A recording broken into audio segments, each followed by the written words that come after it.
warahmatullahi wabarakatuh. Waalaikumsalam warahmatullahi wabarakatuh. Nah, di sini jumpa bersama kami, saya Qurratul Aini dan rekan saya Naili Sofi. Nah, di sini kami akan membahas sedikit mengenai topik yang sedang marak diperbincangkan di masyarakat, tentunya mengenai ketidakstabilan harga minyak. Nah, sekarang kita sudah bersama dengan dua narasumber kita. Yang pertama ada Mas Yoga yang bernama lengkap Ananda Yoga Saputra yang lahir di Kudus pada tahun 1999. Nah, dan saat ini Mas Yoga ini sedang sibuk menjadi relawan kebencanaan.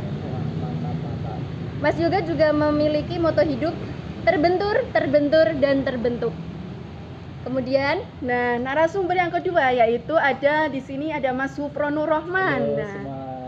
Mas Supronur Rohman ini merupakan mahasiswa, salah satu mahasiswa IAIN Kudus semester 4 yang sedang sibuk dalam beberapa organisasi. Di antaranya yaitu organisasi apa aja, Mas?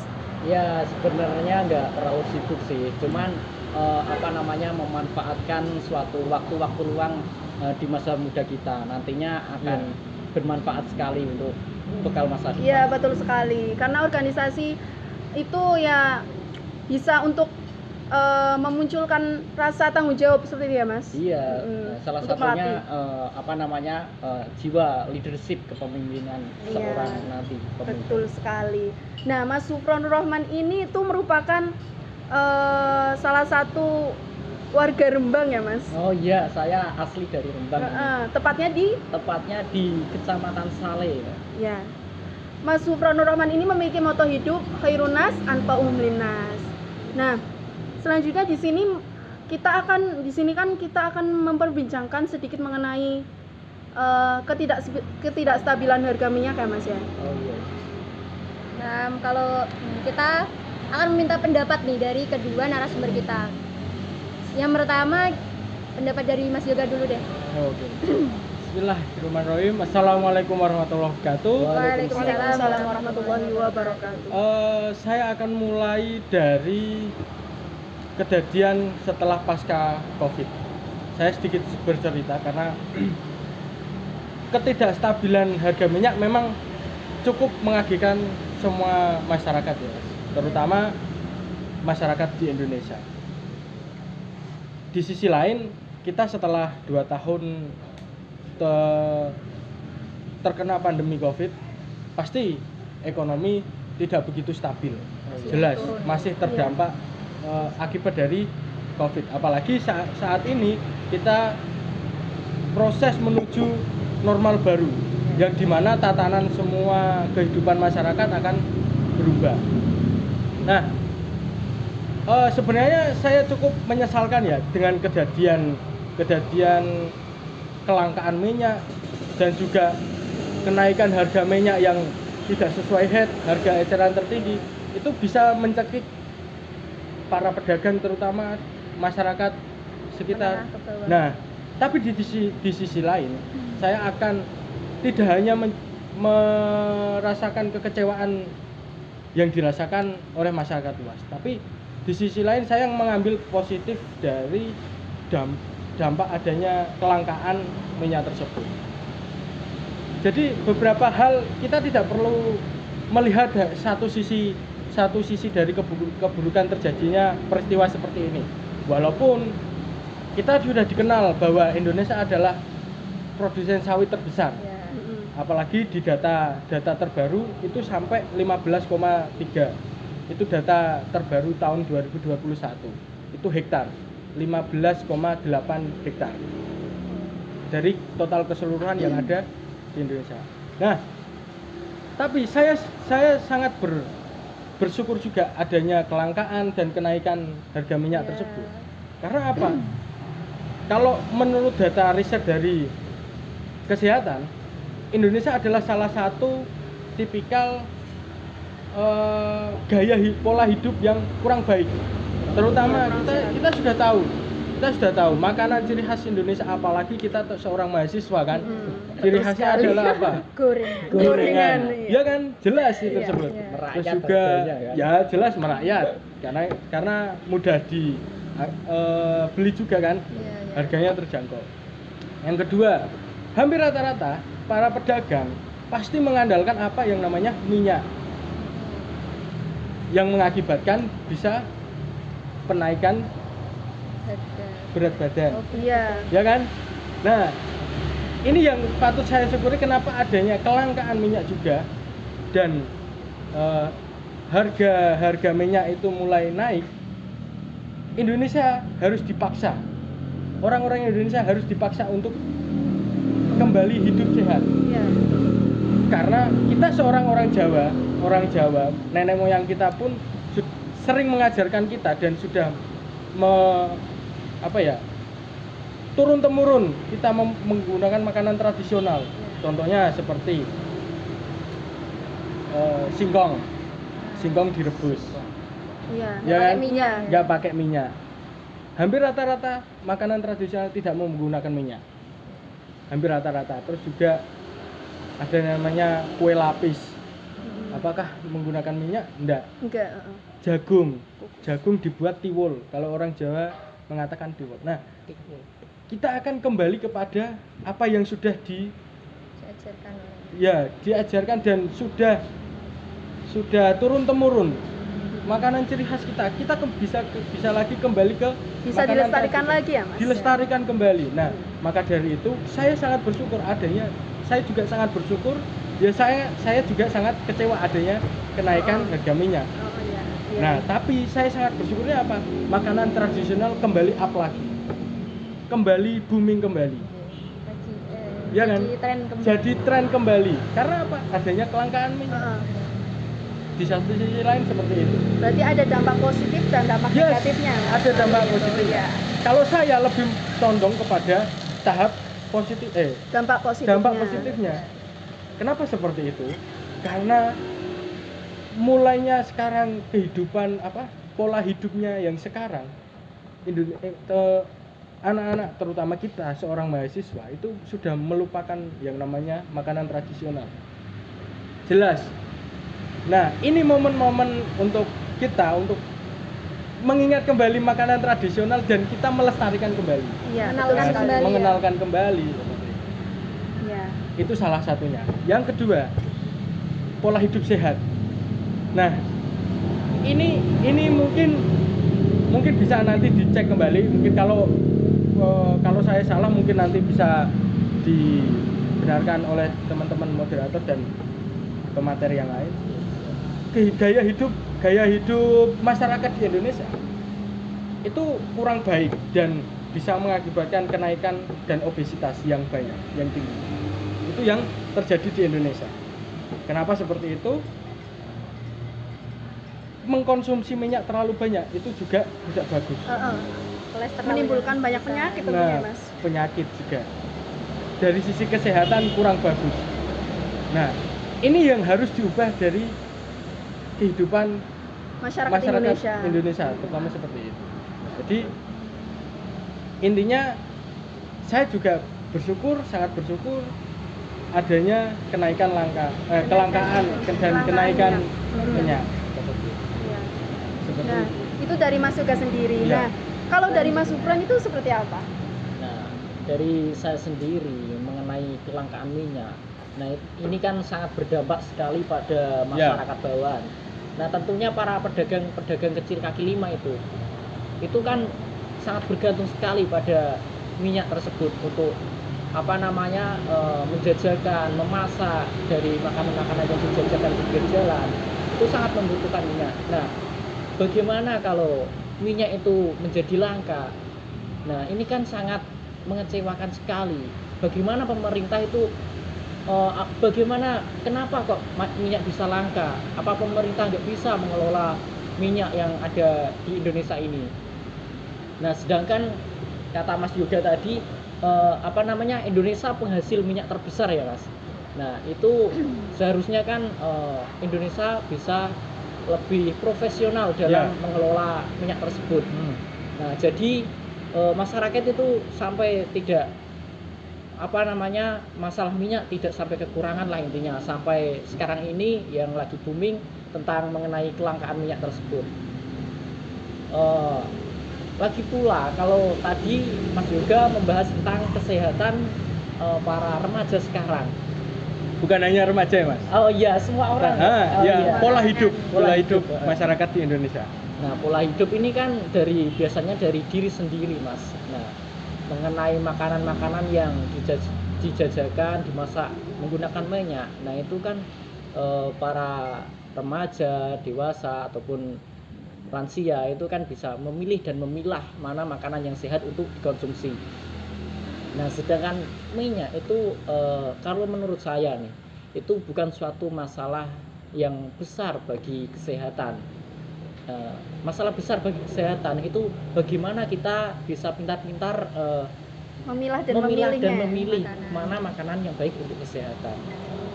Nah, mungkin itu dari saya. Oh, berarti kalau dari Mas Supran itu mengenai dampak negatif dari kelangkaan minyak sendiri ya, Mas. Nah, itu sangat berdampak kepada pedagang kaki lima, yaitu Iya. pedagang yang menengah ke bawah ya. Masyarakat. Nah, sedangkan yang masyarakat sedang pasti itu kan masih bisa membelinya, soalnya ya banyak uang juga. Iya. Masalah beli kan itu mudah sekali. Nah, oke. Tadi sudah dipaparkan sama Mas Yusuf. Tadi sudah saya jelaskan sedikit. Untuk dalam kelangkaan minyak tersebut, seharusnya pedagang bisa survive. Kan seperti itu, harusnya. Ketika ada kelangkaan, ketika ada harga eceran tertinggi itu sangat naik, tidak sesuai dengan harga eceran tertinggi, berarti kan pedagang juga bisa survive, juga mengenalkan kembali makanan-makanan tradisional yang tadi saya sampaikan. Seperti itu, Mas Bro. Iya, berarti Jadi, harus mengelola sebenarnya, Nah, mengelola kembali Pinter-pinter misal ya, mengelola kembali. Jadi ada jiwa-jiwa, oh, dalam kondisi seperti ini seharusnya seorang wirausahawan atau seorang wirausahawan itu bisa survive ketika dalam ada harga minyak, misal harga minyak itu kan berimpact pada segala hal, tidak hanya dari minyak. Ketika minyak naik, pasti yang lain naik. Iya, betul sekali. Jelas nggak? Iya. Kan seperti itu. Nah, makanya kita mindsetnya diubah. Ketika memang ini tidak memungkinkan untuk dijual kembali, berarti kita harus melestarikan kembali apa? Makanan tradisional. Maksud saya di situ, Mas Gufron. Nah, jadi pedagang bisa nanti sembari pemerintah juga ikut menstabilkan, ikut mengatasi permasalahan ini yang dalam tanda kutip ada oknum-oknum yang berkepentingan yang akhirnya mengekspor dengan tanpa perizinan atau melegalkan perizinan. Itu kan bisa dalam tanda kutip itu bisa digeser mindsetnya. Oh, berarti kita harus menjual makanan tradisional juga. Menjual makanan yang sekiranya nggak pakai Yes, minyak. ya. tidak menggunakan bahan baku full dari minyak. Jadi Seperti Pinter-pinter dari pedagangnya Ya, sendiri. ya juga ya memang di sisi lain tidak memungkinkan dalam pedagang dalam 1 hari atau 2 hari itu bisa mengubah dagangannya. dagangan dan sebagainya. Ya. Kan seperti itu. Iya. Ya. Tapi gini, Mas. Nah, sedangkan para remaja sekarang tentunya ini kita fokuskan pada remaja. Kan banyak kali yang beli pasti remaja ya kalau masalah Yes. jajanan-jajanan Ya. tersebut. Soalnya yang paling royal ini para remaja tentunya. Jelas, Mas. Kalau remaja kan memang masa-masanya kan. Masa-masanya. Nah, ini bagaimana kita menyikapi seorang yang mana kalanya remaja itu yang mindsetnya makanan sehari-harinya itu Wajib Berbahan minyak wajib gitu. berbahan dari minyak. Nah, bagaimana kita membrandingkan bagaimana makanan khas tradisional itu bisa dijajakan pada para remaja tersebut. Nah, itu kan suatu problematika banget pada penjual-penjual gitu, Mas. Penjual. Pada penjual.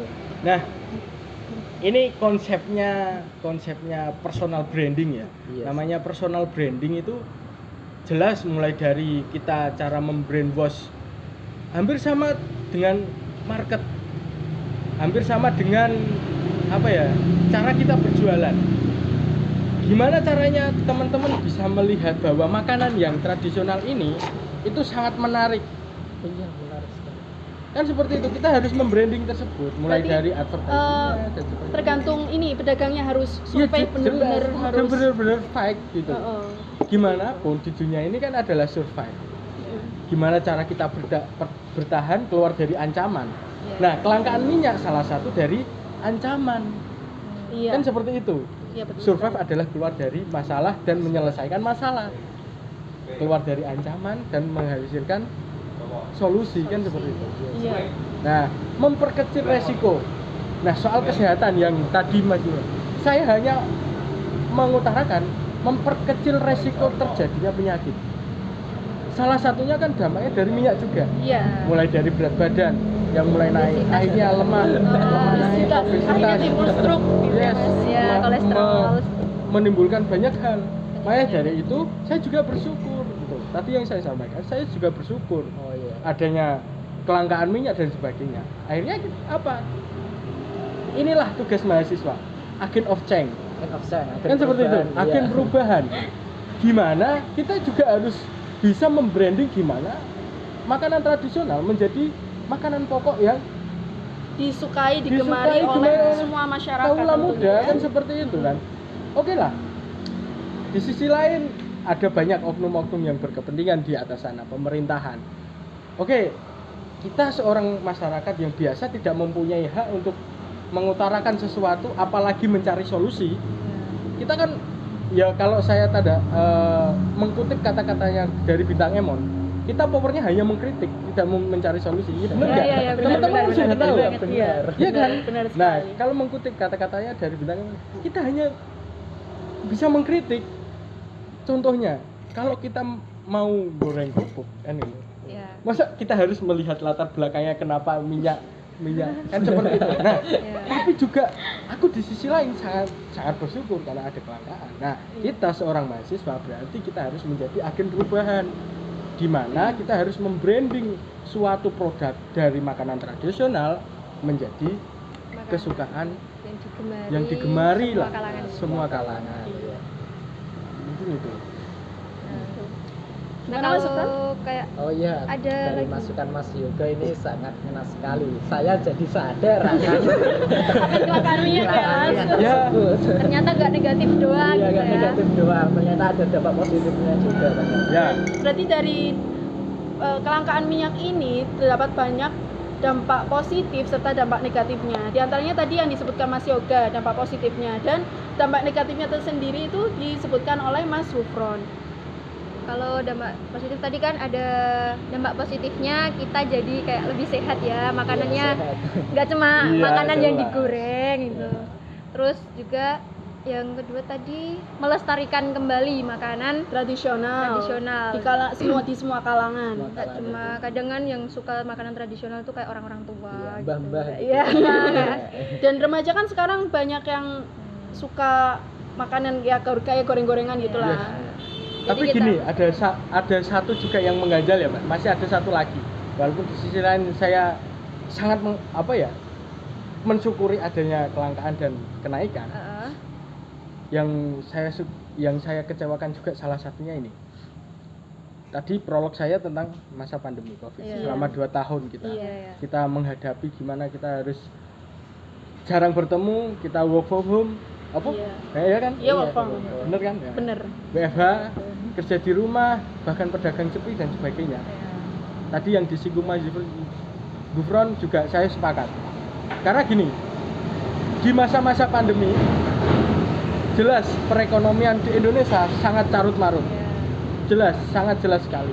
Apalagi usaha pedagang kecil. Terus ditambah lagi adanya kelangkaan minyak setelah masa pandemi. Gimana perekonomian belum pulih tapi harus diterjang kelangkaan minyak. Kelangkaan minyak. Nah, di sisi lain Jawa itu termasuk, kalau saya melihat data juga melihat berita itu, melihat berita Jawa salah satu provinsi yang sangat dirugikan adanya kelangkaan minyak dan harga eceran tinggi. Seperti itu. Kenapa seperti? Karena notabene jelas tadi yang sudah disampaikan Mas Gufron juga, saya juga sadar bahwasanya masyarakat Indonesia masih tergantung pada Iya, masih Minyak. Seperti itu. Terus Terus tadi ada dampak positif yang dampak negatif yang dikemukakan oleh Mas Gufron, itu berdampak pada perekonomian masyarakat menengah Masyarakat. ya. Yes. Masyarakat nanti Ya, kayak pedagang-pedagang gitu.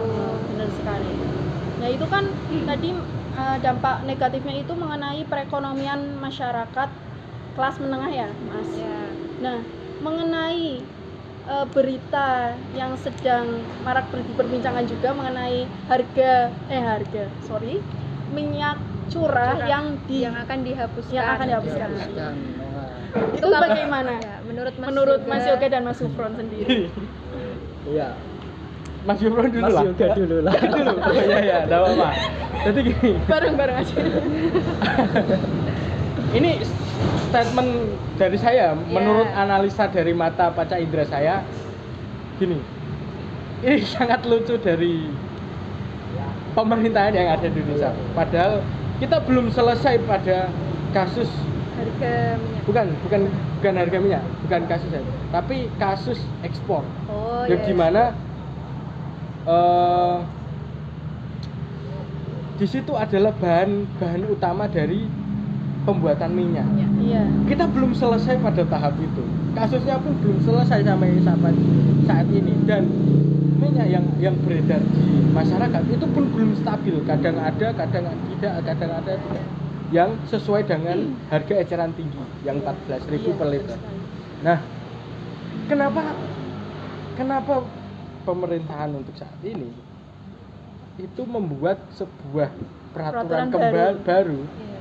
yang dimana minyak curah akan Dihapuskan. Padahal saat ini minyak curah ketika teman-teman beli itu yang menggunakan drigen, yang pakai drigen itu, teman-teman harus sudah menggunakan KTP Oh, berarti boleh membeli asalkan dengan syarat ada KTP. untuk saat ini. Oh, untuk Saya saat tidak ini. tahu nanti ketika seperti memang itu. benar-benar dihapuskan di pasaran. Saya tidak tahu, masih dilema kata-kata dihapuskan. Maksudnya dihapuskan dari apa? Itu masih jadi pro kontra Nah, ya. itu masih masih jadi PR gitu lah ya, Mas. ya tanda tanya besar bagi saya iya. pribadi. Nah, maka dari itu untuk statement saya ini sangat tidak setuju, malah bahkan untuk yang minyak Minyak curah dihapuskan. dihapuskan. Kenapa? Ini akan berimpak lebih besar lagi. Iya, iya. Iya, tentunya. Seperti Pasti. itu. Beda lagi kalau pembeli dibatasi. Oh iya. Nah, itu kan biar tidak pembelian itu tidak berlebihan. Iya. Akhirnya sawit pun juga stabil. Iya, Maksud betul. saya seperti itu. Lebih diatur kembali, ditata kembali, bukan harus dihapuskan tapi dikurangi. dikurangi Dibatasi. atau dibatasi. Iya, Seperti itu. Kalau dari saya. Iya. Kalau dari Mas Gufron sendiri itu gimana, Mas? Kalau dari saya sendiri sih ya kayaknya dari pendapat saya ini kayaknya sedikit mengikuti Mas Yoga ini. Ya jangan mengikut Ya, Mas. silakan, Mas. Iya, soalnya kan gini, minyak curah salah satunya kan minyak yang targetnya kepada masyarakat bawah. Yes. Nah, itu sedangkan kalau nanti dihapuskan itu ya akan berdampak sangat merugikan bagi masyarakat. Kan harga dari minyak curah sendiri itu kan tergolong lebih rendah dari minyak per liter itu, Minyak kemasan. minyak kemasan. Benar juga Mas. Jadi merugikan banget gitu ya pasti kalau buat Ya kalau bangetnya sih nggak terlalu. Enggak terlalu lah. enggak lah Mm-mm. menurutku, tapi untuk saran dari pemerintah, saran ya mungkin nanti bisa ditonton oleh Bapak DPR ya, seperti itu. Iya. Kalau saran saya lebih di DPR Kudus apa ya namanya tadi apa diatur Distabilkan aja distabilkan. iya. Setiap mungkin dari pedagang mempunyai kartu mungkin Iya. sebagai tanda dagang untuk beli Iya. minyak. Dan Kayak ada pembatasan pembelian Yes. gitu ya. Kayak contoh pupuk subsidi. Iya, pupuk Nah, subsidi. petani kan sudah mempunyai ATM itu kan, Iya, kartu kartu. tani kan. Nah, mungkin dibuat seperti itu untuk membatasi per tahunnya Bapak mendapatkan berapa liter. Iya. Kan biar jelas juga, tidak simpang siur dari masyarakat, harga pun stabil, Iya. pasar pun juga enak juga Iya, seperti itu. betul sekali. Ngaturnya juga enak. Tapi balik lagi, tergantung ada oknum yang berkepentingan tidak. Iya. Nah, kan pertanyaan Nah, itu seperti ya, itu. ribet lagi. Kembali lagi dari yang memangku kebijakan. Iya, iya. Bapak DPR, mohon maaf. Jadi semua itu tergantung dari pemerintah sendiri ya Mas ya. Ya pemerintah jelas pemangku kebijakan. Iya. Pemangku kebijakan itu mempunyai kebijakan yang lebih besar. Iya. Kita sebagai masyarakat hanya mengikuti peraturan, taati peraturan lah seperti itu. Tapi kalau peraturannya tidak sesuai ya tetap kita berontak. Berontak kalau itu nanti. Ya pasti itu. Nah, seperti Kita itu. lagi pula kan agen of change ya. Iya. Ya seperti itu dari saya. Ada lagi mungkin? Banyak. Kalau pembahasan kali ini mungkin Cukup sampai di sini saja. Tadi kan udah Ya. dijelasin tentang kayak kelangkaan minyak, ada dampak positif, negatif, dan Negatif, juga serta ada tadi bentuk penghapusan, maksudnya suatu bentuk penghapusan dari pemerintah perencanaan mengenai penghapusan. kelangkaan minyak curah seperti itu. Oke, jadi cukup sampai di sini pertemuan kita. Terima kasih Perbincangan kali ini Ya. kita Mas Yoga cukupkan. dan Mas So, Supron. terima kasih untuk Terima Mas Yoga dan kasih Mas sekali. Supron sudah datang Mantap. dan bersedia untuk Menjadi memaparkan narasumber kita ya. memaparkan sedikit pendapatnya. Baik, kita tutup aja ya. Selamat beraktivitas kembali. Wassalamualaikum warahmatullahi wabarakatuh. Waalaikumsalam warahmatullahi wabarakatuh.